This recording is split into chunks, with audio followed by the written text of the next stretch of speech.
straightforward for the most part.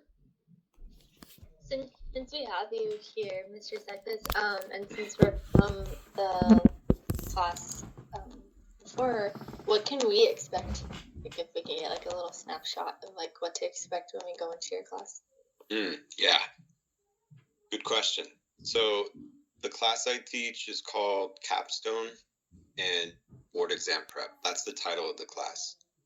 We go very heavily based off of the Kettering study guide. We pretty much just follow that for the module week by week. The first 2 weeks covers the section A. It's a big section, so it's split up into 2 weeks. And then from there, it's just each section per week. So B is week 3, C is week 4, et cetera, et cetera. But it's a study guide, and we also reference chapters and Egan's, and it kind of ramps up in intensity through the term. So when you start in week 1, section A for Kettering, about half of the section in section A in the study guide references about 3 or 4 chapters in Egan's that it also has corresponding data in. By the end, like week 7, week 8, there's about 10 chapters in Egan's that the data is corresponding to from the study guide to the Egan's book. So it gets really kind of spread out. And in order to keep up, you have to read a lot in the Egan's, or at least break down the PowerPoints. And there could be like 7 or 8 chapters per week, along with the workbook for the study guide, and along with keeping up with other work and assignments.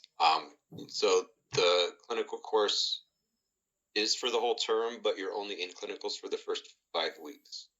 So there's a little bit of a shift in, management of time, et cetera, about halfway through the program. And then our schedule tends to change from Wednesday, Thursday to Tuesday, Thursday. It's intense. It's very difficult. The class is hard. Moves quickly, and it covers a lot of ground. But in my class, everything in your Egan's book, everything in your Kettering book, everything in any book you've ever had, the Sills book, the White book, the Pilbeams, all of it's fair game. Because that's just like how it is in the boards. So it can be a little bit overwhelming. And I treat every exam like it's the board exam. Meaning when you log in on Course Key, I take your phone. And then I have you show me your watch and take it off. And then I have you show me your wrists. Anything that wouldn't be allowed in the board exams isn't allowed in my classroom for testing. And then I check your computers after you're done with tests, and I look for anything fishy. And if I see it was in incognito mode, you get a 0 for the week. If I see that you're clicking off the test at all, for any reason, you get a 0 for the test. It's just like the boards. So I'm no slouch. I'm not unaware of what happens outside of the classrooms. I know that the test banks are floating around. I know that there's cheat sheets, and I know that there's study guides with test questions on them. I don't blame you for using them, but if that's all you're using, you will be sorely, sorely mistaken if you think that my class is like that, because it's not, because I rewrite the tests every week. So if you don't understand the material, you're going to fail. And that is by design, because you need to know the material. So if there's any shortcuts or, cutting corners, it may have worked with other teachers, it may have worked in other classes, but it's not going to work in term 7 with Mr. Syphus, sorry. But that's by design, because you need to be prepared for the boards. That's what the name of the class is. So I do run, I run a tight ship, and I expect a lot. And it takes a lot of work. There's no replacing time spent with the material to gain an understanding. But realistically, there's no shortcuts. You have to dive in. You have to want to learn the material and understand it the way that the boards want you to. And that's a big priority of mine when you're in my class, is to help you correlate what you already know coming into the class, and then hone it and dial it in to how the NBRC, who is our accrediting body for respiratory therapists, who we're going to take their exams to get a credential, which we can then use to get a license. I'm going to teach you guys everything that I know how to be successful with NBRC exams. It's hard, it sucks, but it's worth it. If you put in the effort, it'll pay off. Is there a site for those references you speak of to review? A site for the references? The textbooks that I referenced, you all have hard copies, but there's also online resources for the EGANs and the SILS, which is the Therapist Multiple Choice Exam Review, which actually goes into detail on how the tests are presented. So in Mr. Daniels' class, towards the end of the term, you're going to take one of their practice exams, the NBRC. They offer a free practice test and then 2 paid versions of the test. So you're going to get a copy and take in Mr. Daniels' class towards the end of this term, version A of that therapist multiple choice, which is 140 questions from the NBRC. And then in my class, you'll take the second version of that. Then there's also clinical simulation exams, which is just a different animal, but based on the same material. But it's a simulation, meaning it's like a patient scenario. There's 20 of those per exam. There's 2 exams we're going to take, plus a free version, which is just very short. And then there's Kettering has a website where you can log in with your access code that came with your Kettering study guide and the workshop notes and your workbook. There's an orange or yellow paper with a code on it. There's practice exams you can start looking at there. They are part of the curriculum for term 7. And then there's the online resources for EGANs and SILS that also, the SILS has a couple of practice tests as well. So there's a lot of resources at our disposal, but there's not like a comprehensive website that I have access to. I could send you that just shows you all of that stuff. It's all kind of spread out.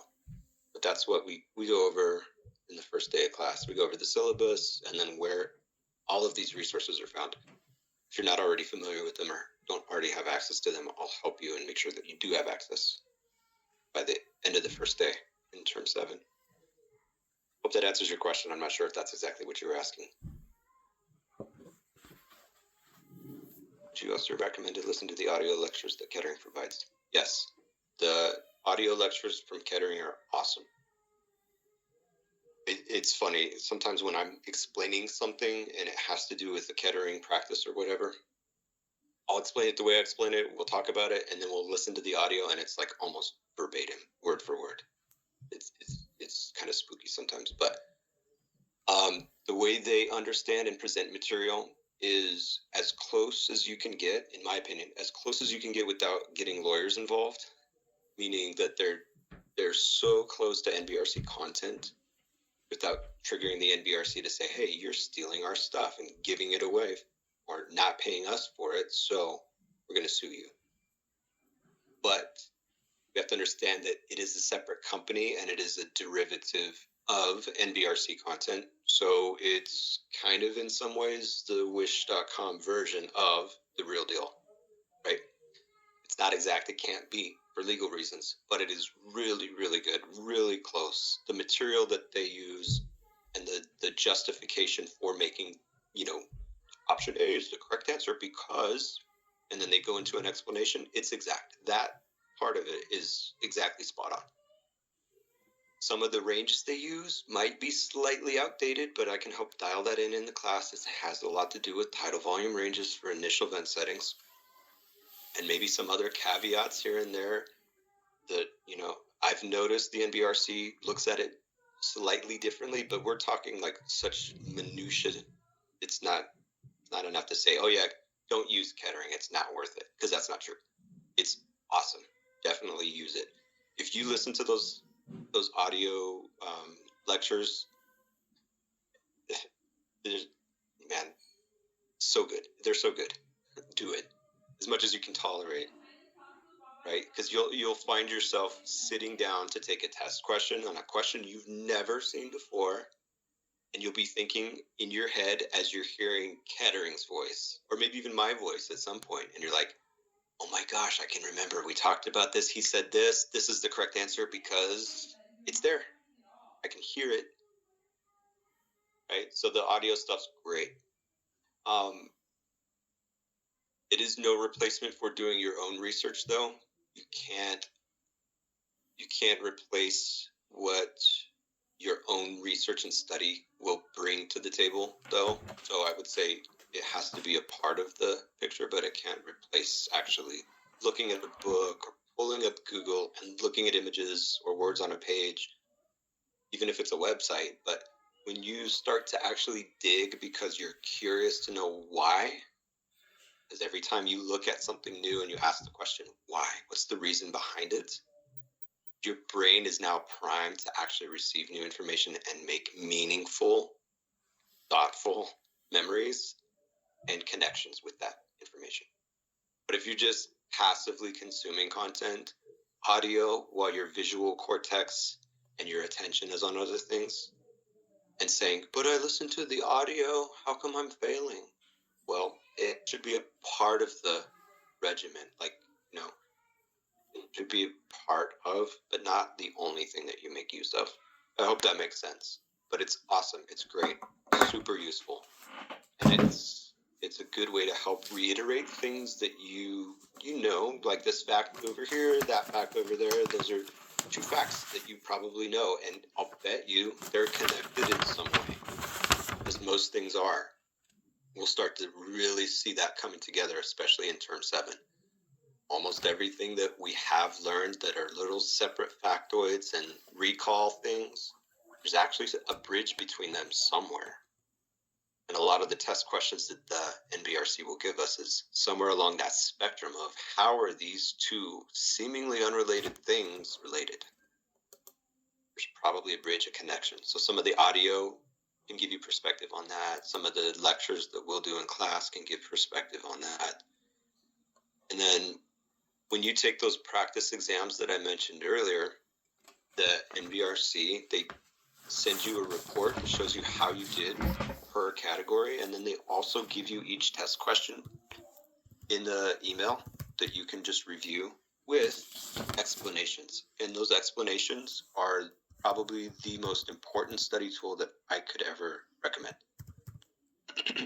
And the reason I say that is because it's coming straight from the source, right? It's the same test writers that made the practice test were hired to write questions for the real deal, for your actual license.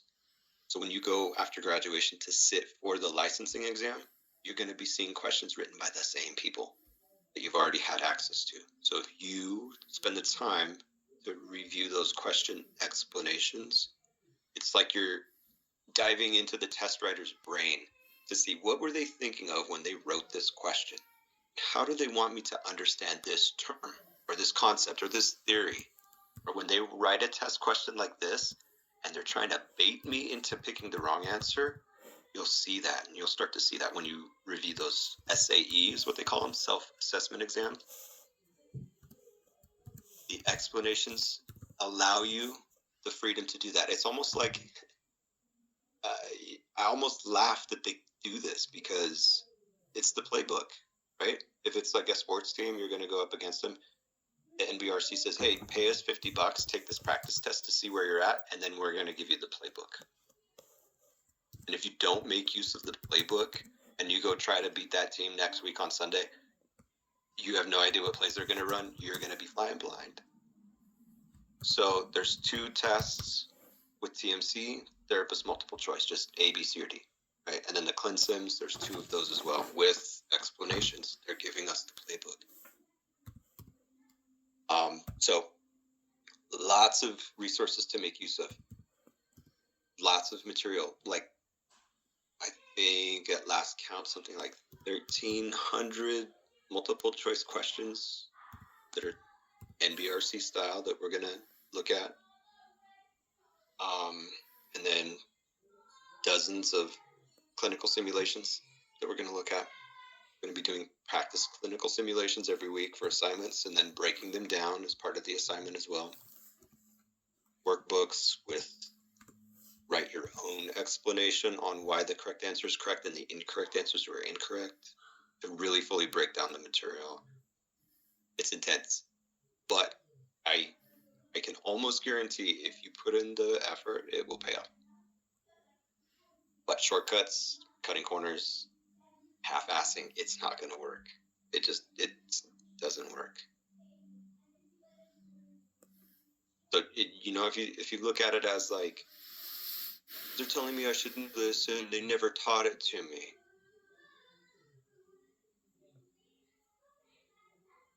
Check yourself before you wreck yourself. Honestly, that attitude is not going to get you far in the program. But look at it this way. Whose job is it to learn? Student's job. Whose job is it to teach? Teacher's job. Some teachers are good, some teachers are not so good. But that should be irrelevant to a good student. It doesn't matter who the teacher is. Okay? Then, also, if you've got the playbook, there's no reason you shouldn't be able to understand what plays are being run in front of you in real time, even if you haven't faced that team before. So I'm going to show you how to break down the playbook. How are these test questions written? What are they trying to get at? What's the bait here? What's the key word? What's the concept behind this question?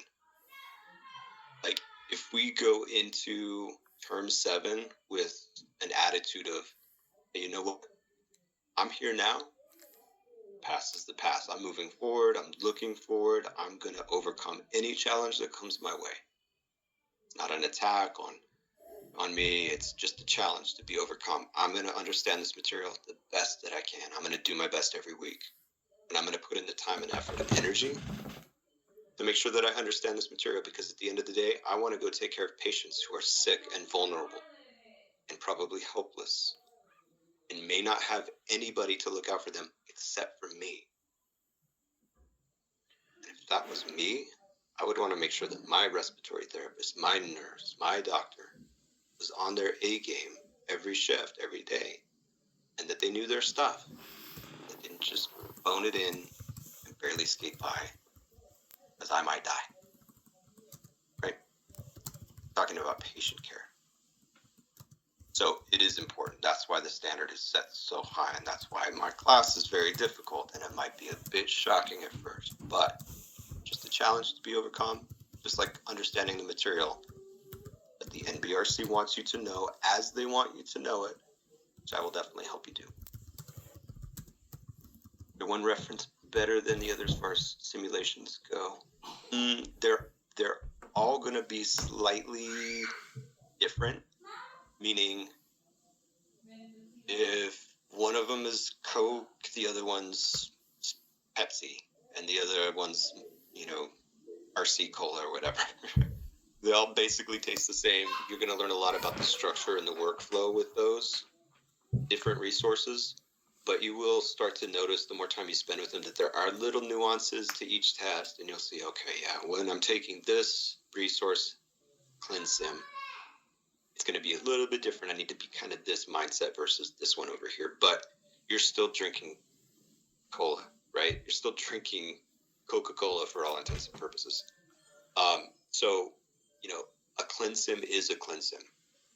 There are basic rules to follow, meaning when you walk into a patient's room, you're going to start with the basic assessment first. And if there's an emergency, you're going to stop what you're doing and you're going to treat them to stabilize them. Right?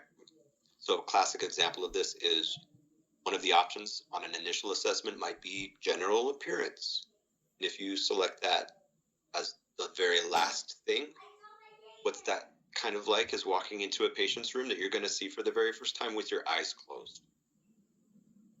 And so you're going to pick things like, okay, I'm going to listen to their breath sounds, and I'm going to check their pulse, and I'm going to check their blood pressure and their temperature and their pulse ox, and I'm going to look at the heart monitor. I'm going to order an X-ray, and I'm going to get a blood gas. Oh, and then I'm going to look at them. But that's not how an assessment happens, right? We start with visual. We look at our patients first. So if you pick the general appearance last, and let's say you ordered all those tests and you're going to do all of these things, checking their vitals, but what if general appearance says your patient is slumped over in the bed and is not breathing? And you picked it last. So normally you would have gotten points for a scenario where taking a blood pressure, checking a pulse ox, checking a pulse, looking at the heart monitor, getting an ABG, getting an x-ray, listening to their breath sounds, those normally get you points. If you didn't look at your patient first, you walked in with your eyes closed and started doing testing on a patient that wasn't breathing and was slumped over in the bed, and you didn't find out till 5 minutes later, you lost a heck of a lot of points because you didn't look at your patient first. So is listening to the breath sounds of somebody who's not breathing, sounds ridiculous, right?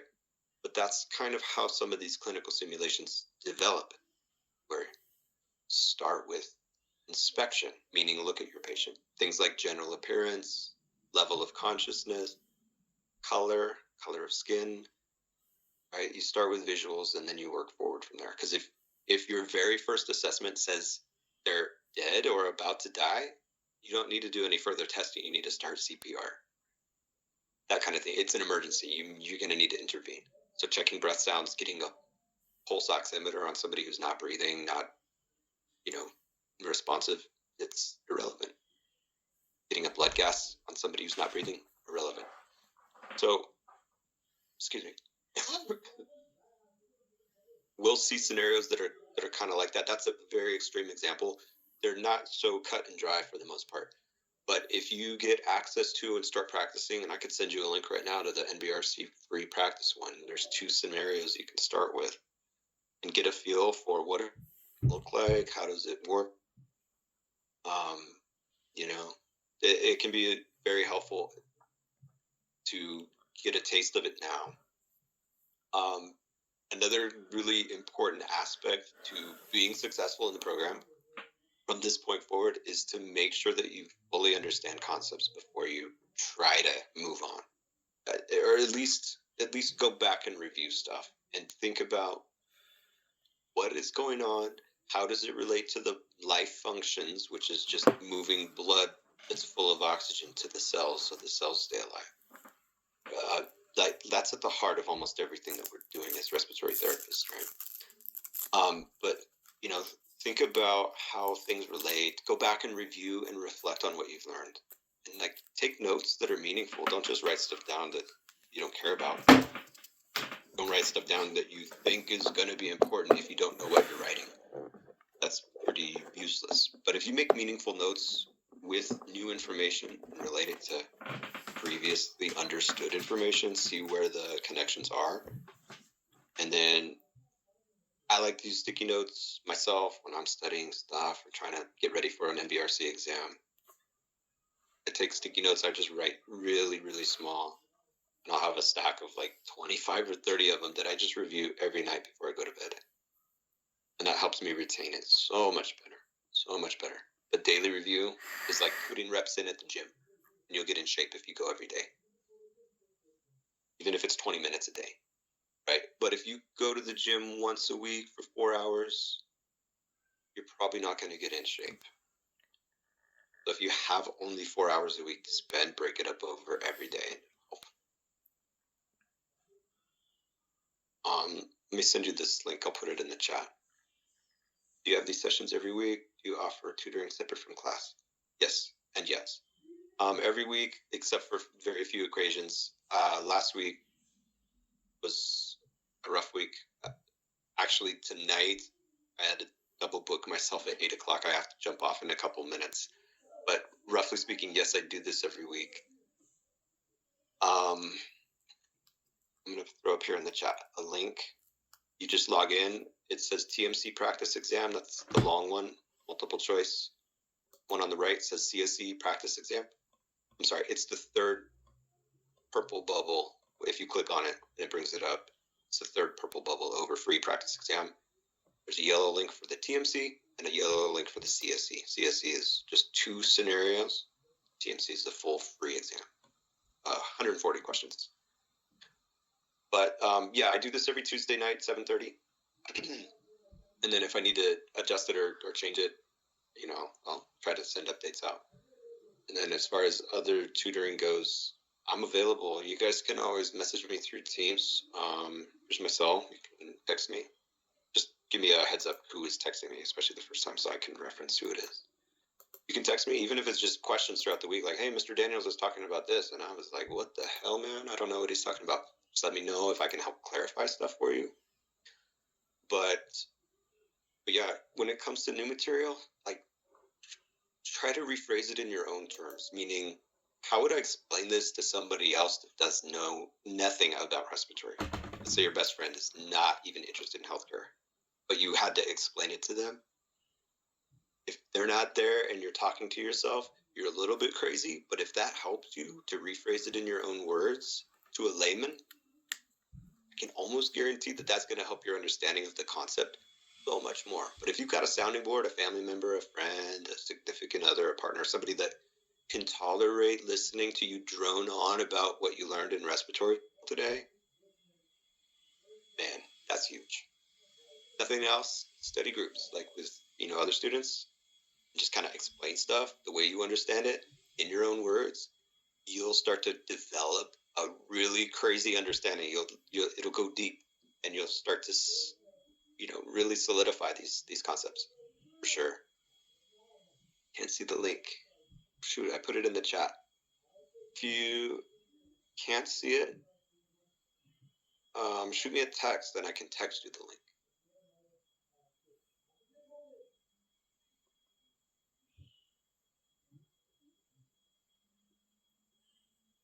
Well, I have to jump off right now, guys. I'm very sorry to cut it short today. It was great to see you guys, though, and I will be back here next Tuesday. If anybody would like to do any separate tutoring, I'm actually going to do a session tomorrow. I don't know if you have class, but around 1 o'clock or so. I don't know if you'll get access to that, but keep in touch. If you are free, not in class, and want to try to join, we can try.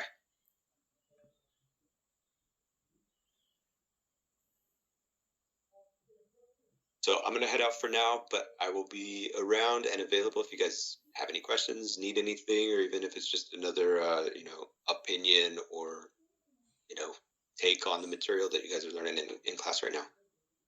I can't wait to see you guys next term. It'll be difficult but fun. It'll be a good term for sure. But anyways. Yeah, you have a great night. Thank you. You too. Take care, guys. Thank you. Bye-bye.